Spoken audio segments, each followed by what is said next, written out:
Assalamualaikum.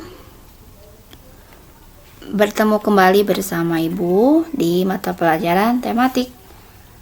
Apa kabar anak-anak di rumah hari ini? Sehat? Semoga sehat selalu ya. Baik anak-anak, pelajaran hari ini kita lanjutkan kembali ya. Masih di tema 4. Namun sekarang hari ini tuh pembelajaran 3. Seperti biasa sebelum mulai kita berdoa terlebih dahulu dan jangan lupa juga murojaahnya di rumah tetap dipraktekkan bersama orang tua. Siap mengikuti pembelajaran hari ini? Disimak video ini dengan baik ya. Bismillah, mari kita mulai. Nah, di pembelajaran 3 ini ya, kita akan melanjutkan kembali latihan kita mengenai pencak silat.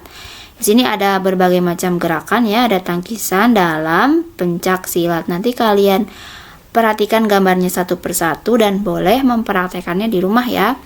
Nah, yang pertama itu ada tangkisan dalam. Nah, tangkisan dalam ini dilakukan dari luar ke dalam sejajar dengan bahu ya. Nah, ini lihat gambarnya, perhatikan seperti itu ya.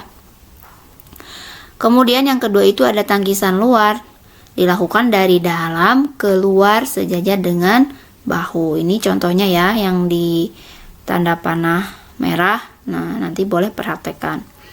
Yang ketiga ada tangkisan atas, dilakukan dari bawah ke atas, melindungi kepala dari serangan, yaitu tujuannya. Nah, lihat, perhatikan tangannya itu diletakkan di atas kepala. Yang keempat ada tangkisan bawah. Tangkisan bawah ini dilakukan dari atas ke bawah. Tangannya dikepalkan dulu gini ya. Nah, set baru dikebawahkan. Bisa ya?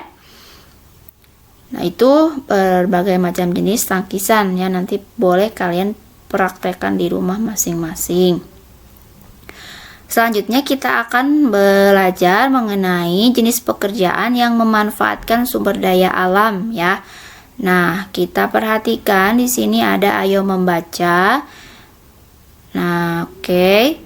Pernahkah kamu berpikir bagaimana cara pekerja membuat pensil? Pernah nggak kepikiran nih?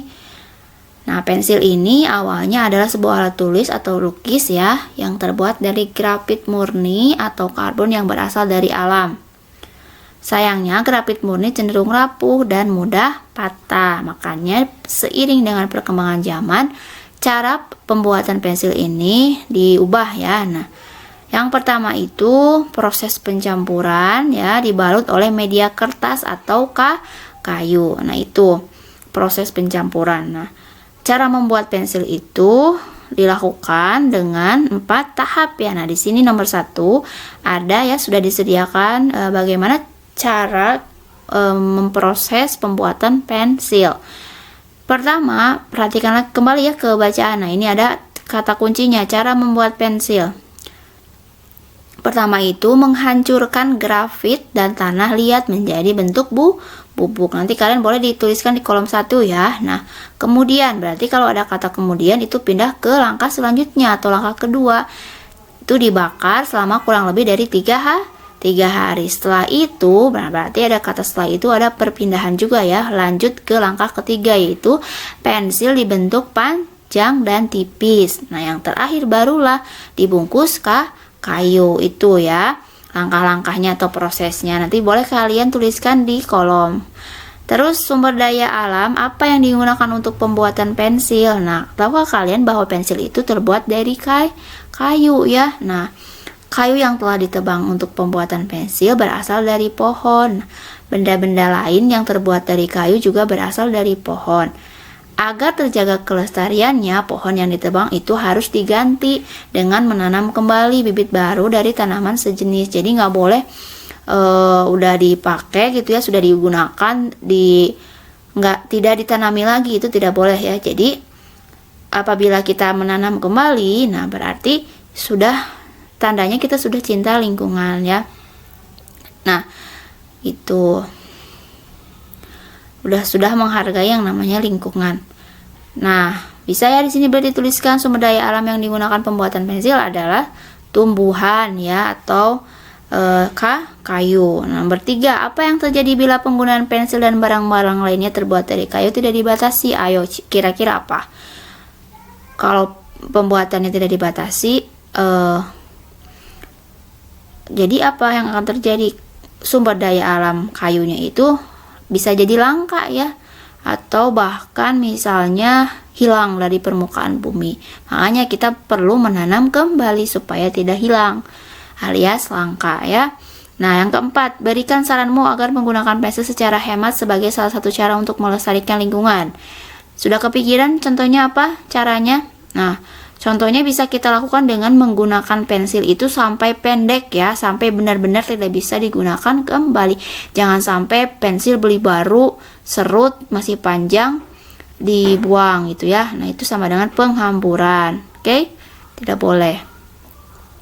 Lanjut, ya, jika telah selesai, kita ke ini ya, ada tabel. Di sini ada tabel tentang pekerjaan serta barang yang dihasilkan dan bahan asal benda tersebut serta jenis sumber daya alam yang digunakan. Nah ya, Ibu contohkan dulu nomor 1, nomor 2, nanti nomor 3, 4, 5-nya kalian kerjakan di rumah masing-masing. Pertama, pekerjaan.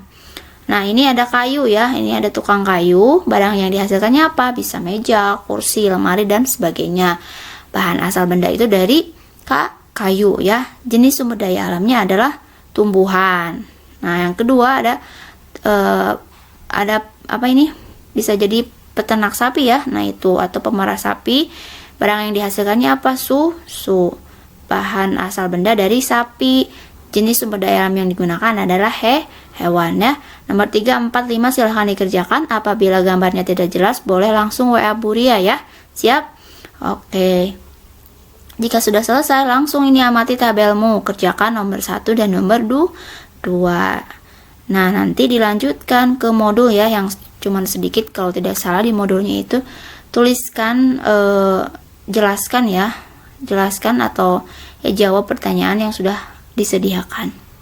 Segitu anak-anak tematik untuk hari ini. Semangat terus belajarnya ya.